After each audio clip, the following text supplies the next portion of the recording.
peserta pertama kita berasal dari Selangor, berumur 27 tahun, akan membawakan ASEAN Talk yang bertajuk Malaysia dan ASEAN.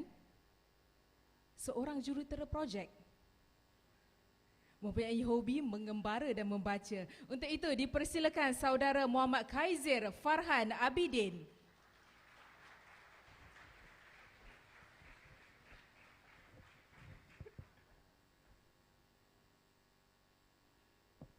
Assalamualaikum warahmatullahi wabarakatuh. Salam sejahtera. Sawasdi, Sabaidi, Sausedain, Kamasta, Migdalaban, Ni hao. Hello. Apa kabar semua? Alhamdulillah, lepas 10 bahasa ASEAN. Saya Farhan.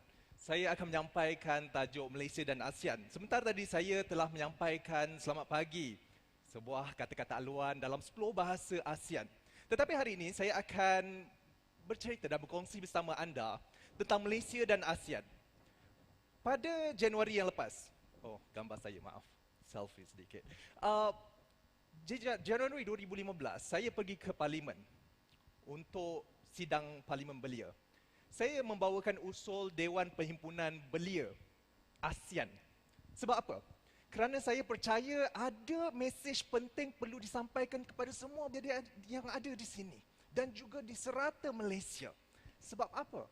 Sebab Malaysia adalah katalisator dan perintis kepada ASEAN. Jadi hari ini, saya bukan saja hendak berkongsi bersama adik-adik khususnya dan juga warga-warga ASEAN yang ada di sini. Tetapi saya ingin berkongsi sejarah rentetan episod yang amat-amat berharga untuk kita. Jadi, fokuskan kepada saya.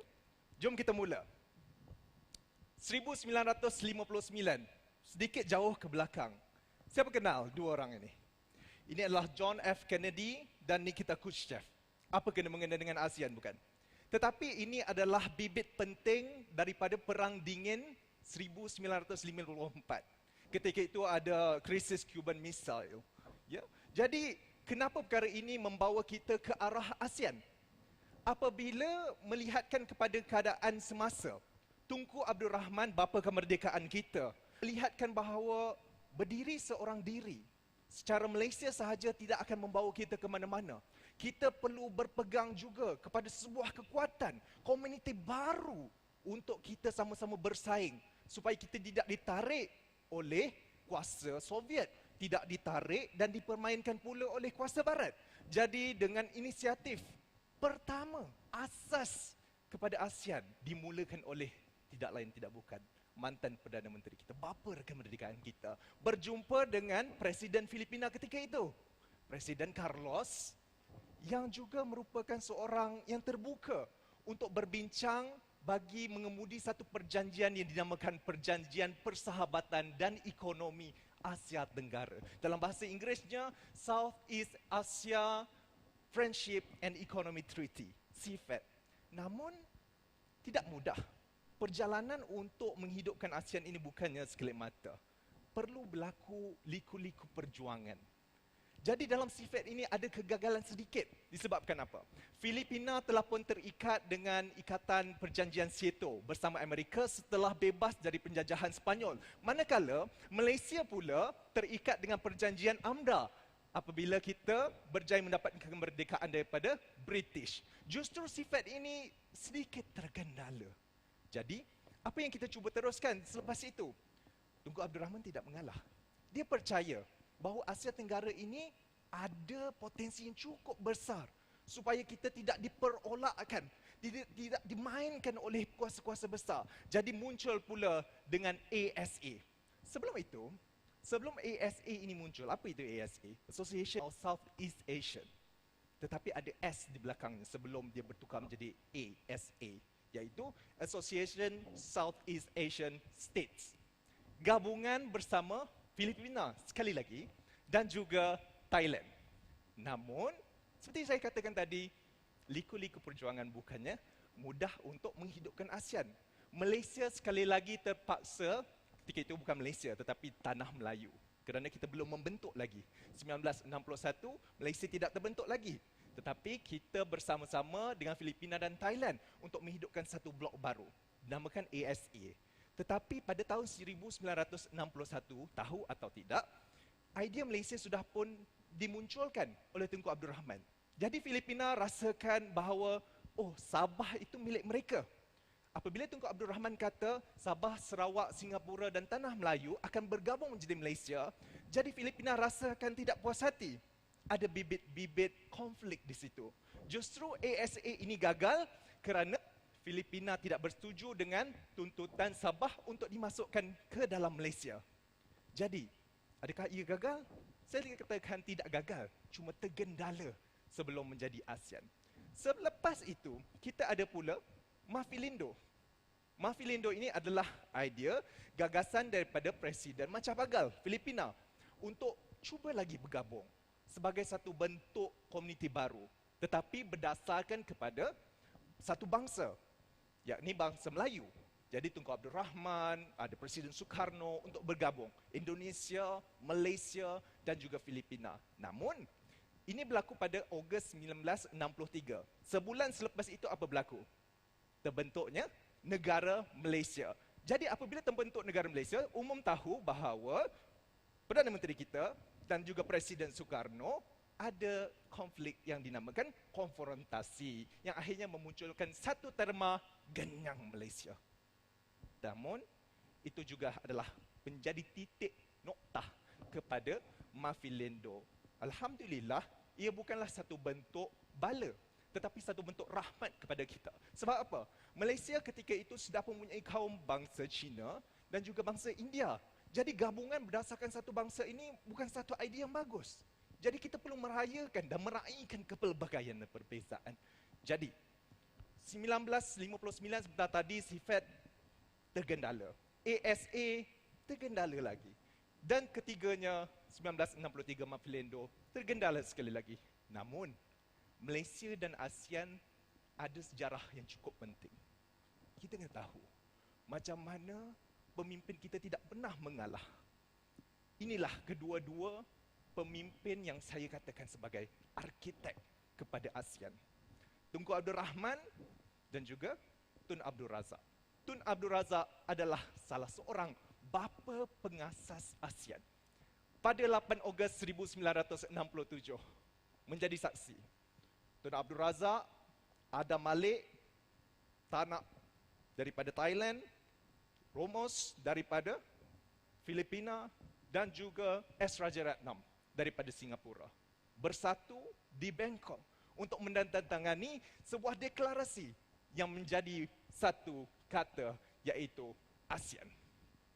Selepas itu menjadi petanda bahawa Malaysia sebenarnya katalisator, perintis kepada pembentukan ASEAN.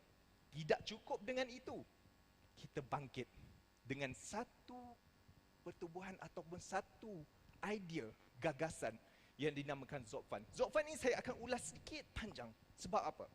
Sebentar tadi kalau kita ada menyanyikan ASEAN Ways, ataupun kita dihebahkan dengan cara-cara ASEAN, Zopfan ini saya katakan sebagai satu bentuk perjanjian ataupun kata-kata putus yang membentuk kita menjadi sebuah zon yang bebas, aman dan berkecuali. Dan ketiga-tiga terma ini yang saya gunakan membentuk kepada ASEAN Way ataupun cara ASEAN. Apa yang dikatakan sebagai Zopfan? Hari ini saya nampak ada ramai anak-anak muda. Jadi saya cuba garapkan dengan lebih catchy, dengan izin. Kita katakan Call of Duty. Siapa pernah main permainan video ini? Call of Duty, semua orang tahu, semua main dengan permainan perang ini. Okey, Call of Duty, kita boleh katakan sebagai satu bentuk game yang memisahkan blok komunis dan juga blok Amerika. Kalau anda mainlah, saya pun main sikit-sikit. Tapi tidak mengapa, kita jadikan dia dalam bentuk yang lebih santai. Call of Duty ASEAN bermula, boleh kata, pada 1975, kejatuhan Saigon ke tangan Vietcong ketika itu telah menimbulkan kegusaran kepada semua negara-negara ASEAN yang terbentuk sebentar tadi, 5 negara yang terbentuk sebentar tadi, Thailand, Indonesia, Singapura, Malaysia dan juga Filipina. Kerana mereka risau apabila Saigon jatuh kepada Vietcong, Asia komunis akan mula berleluasa, mula akan mendapat kuasa. Teori domino akhirnya mula muncul di bibir-bibir pemimpin. Risaukan anasir, komunis berleluasa. Tetapi ASEAN sudah ada Zopfan. Sebab apa Zopfan itu penting? Sebelum saya pergi kenapa begitu penting, ada lagi satu sejarah 1975. 1975 ini perlu diingat. Sangat-sangat penting di dalam Asia Tenggara. Dua perkara penting, kejatuhan Saigon dan juga pengambil alih tampuk pemerintahan Kemboja melalui Khmer Rouge. Saya tidak tahu kenapa dia ke bawah sikit. Kalau boleh naikkan lagi bagus. Tetapi Khmer Rouge ni adalah satu pemerintahan kuku besi di bawah rejim Pol Pot. Semua orang tahu. Semua orang faham apa yang berlaku 1975. Tetapi disebabkan kita ada Zopfan ini, Thailand, Indonesia, Malaysia, Filipina, Singapura berjaya bertahan. Sebab apa? Kita mengambil dasar berkecuali. Mengambil ASEAN Ways itu sebagai satu roh untuk kita mempertahankan kedaulatan negara masing-masing. Kita bersama, 5 negara ini digenggam bersama membentuk satu genggaman untuk mengelakkan anasir-anasir komunis ini terus mengambil tampuk pemerintahan yang lain sekaligus menghalang teori domino untuk terus berkembang di Southeast Asia ataupun Asia Tenggara. Justru apabila Zopfan ini berjaya kita kemudi dengan baik, kita menahkodakan satu pembentukan komuniti ASEAN dengan begitu cantik, kita berjaya menghalang teori domino. Kita berjaya mengekang anasir komunis. Namun, untuk beralih dengan lebih jauh, kita kena percaya bahawa kita tidak boleh tertutup dengan 5 negara sahaja. ASEAN ini luas, besar. Nama pun Asia Tenggara. Bila nama Asia Tenggara, kita perlu menyatukan semua negara ini. Melalui Zopfan yang saya ceritakan sebentar tadi, kita ada Tun... Siapa ini? Boleh saya tahu? Tun Hussein On. Ya. Saya percaya semuanya kenal Perdana Menteri kita, kan? Okey. Tun Hussein On mengambil alih pemerintahan Malaysia daripada Tun Abdul Razak. Tun Hussein On dikenali sebagai bapa perpaduan. Jadi saya letakkan beliau sebagai jurutera perpaduan. Sebab apa? Ketika berlakunya pemisahan di antara blok komunis dan juga blok barat yang diketuai oleh Amerika, tidak ada satu negara yang boleh berdiri dan berbincang antara kesatuan Soviet ataupun komunis dengan Amerika. Satu-satunya negara yang boleh mengemudi perbincangan dan membawa ASEAN bersama dengannya adalah Malaysia. Tun Hussein On berani membawa legasi Tun Abdul Razak berjumpa dengan Mao Zedong sebelum ini, berjumpa dengan pemimpin China ketika itu, iaitu Xiaoping.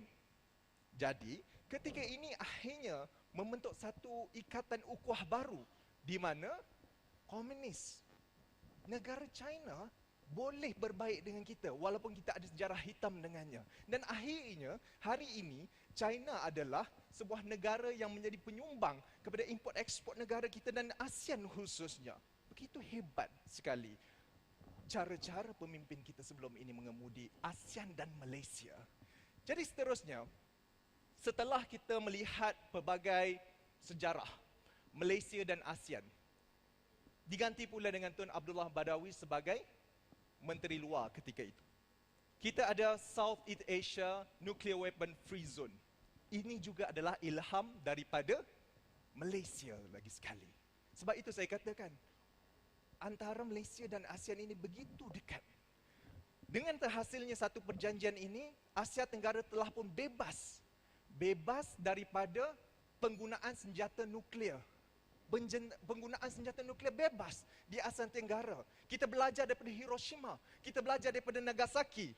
Akhirnya Malaysia berjaya mengemudi dan mendapat persetujuan ke semua negara-negara ASEAN untuk menandatangani dan merektifikasi Southeast Asian Nuclear Weapon Free Zone. Dan saya perlu berdiri di sini. Ini tokoh idola saya, Tun Dr. Mahathir.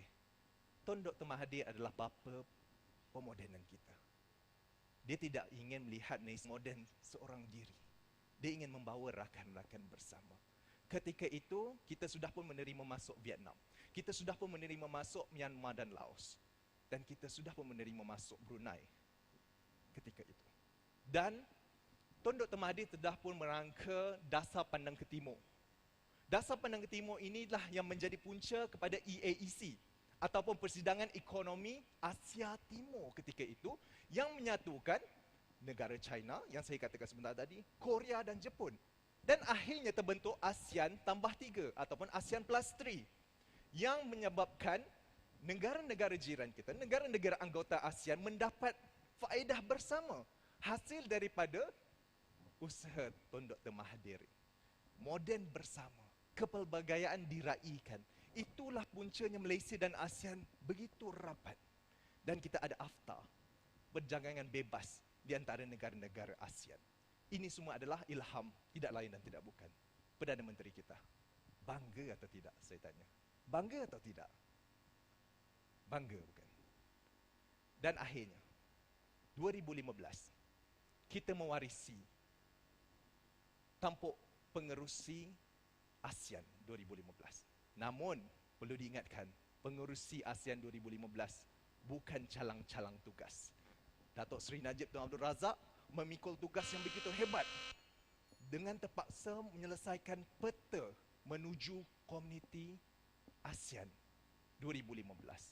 Dan ini adalah petanda baru, satu batu asas baru untuk mula ASEAN bangkit bersama satu visi, satu komuniti untuk sama-sama mencapai objektif yang diinginkan. Dan saya cuma ingin ingatkan di sini, apa yang berlaku di Rohingya, maksud dia kepada pelarian Rohingya. Ramai orang kata Malaysia tidak mengambil tindakan. Tidak. Saya ceritakan sebentar tadi, Zokfan adalah dasar berkecuali.